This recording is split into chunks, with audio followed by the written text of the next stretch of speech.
don't know what it is, but I know something's coming up for me. Yeah. Some of the things that have been bothering me today, and I guess I spend too much time reading blogs and stuff, but then things just make me angry. But I noticed Kanye West was talking about how you know, Beyonce is the queen, you know, like, and people don't want to give her enough respect, and, you know, she's bigger than Tina Turner. And I do think that Beyonce definitely doesn't get enough respect. But at the same time, though, Beyonce, well, I take that back. I think Beyonce does get a lot of respect. I mean, if you think about it, you know, 500,000 people buy her album when it comes out. That's respect. That's more respect than other artists are getting. You know, like, I mean, when it comes to, you know, her ability to promote albums and to promote anything that she's doing, you know, like, she does get preferential treatments. I do think that she gets respect. I take that back. Now, if you would say that she doesn't get enough respect because, you know, people hate on her, it just comes with the game. Anybody who's well-known, well promoted is going to be hated on.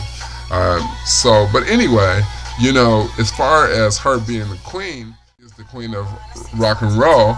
However, when Barack Obama decided that he wanted somebody to sing at his inauguration, he didn't call on Beyonce, he didn't call on Tina Turner, he called on the queen, which is Aretha Franklin. And so I think that says it all. You know, I don't even have anything else to say about that, because that's just what it is.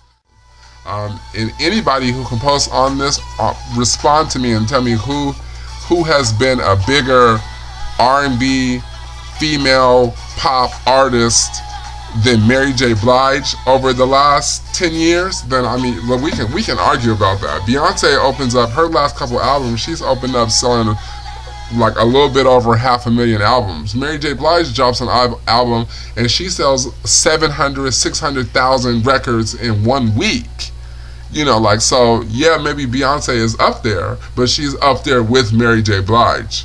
So, you know, and somebody will say, well, oh, Mary J. Blige has been in the game for a long time. So what? It's a lot of people who've been in the game as long as Mary J. Blige, you know, like, who are not selling as much as her. So you got to give respect to Mary J. Blige, because she's not just null and void because she's older and more mature and is not dancing and acting crazy and half-dressed. So respect to Mary J. Blige. So if Beyonce doesn't give respect, then Mary J. Blige sure the hell doesn't get respect that is due to her. So let's start making that happen. You like Brandy? Oh, she's a flop. You know, her album only sold 73,000 albums in the first week, blah, blah, blah. And my response to that is that, you know, I need people to stop acting like, you know, like you have 1 week to sell your album, and whatever you sell in the first week, like, that determines who you are.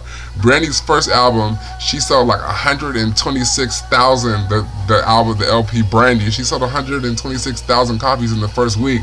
That album is 3 times platinum. Her second album, Never Say Never, she sold 134,000, and that album is 5 times platinum, and this is just in the United States. So I'm hoping that people just cool down. You know, like, Brandy's making a comeback. It's not that she made a comeback and the product of her comeback is her first week sales. It's just that, you know, like, her comeback is her full body of work, you know. A word about Jamie Foxx. I seen an interview that he did where he was like really slamming Terrence Howard. And I guess Terrence Howard has slammed him first, in all fairness, and I understand that. But I mean, the issue that I have with Terrence Howard is, I mean, not Terrence Howard, but Jamie Foxx, is that Jamie Foxx, I felt, was like really, really, really inappropriate in handling that.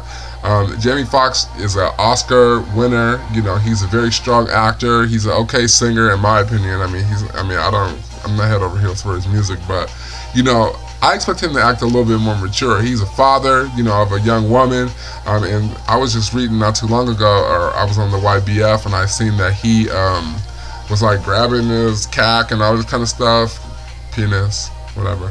And I'm just thinking to myself, I want him to be a little bit more mature in the things that he says and the things that he does, you know, because he's definitely in his mid to late 30s, maybe even early 40s, you know.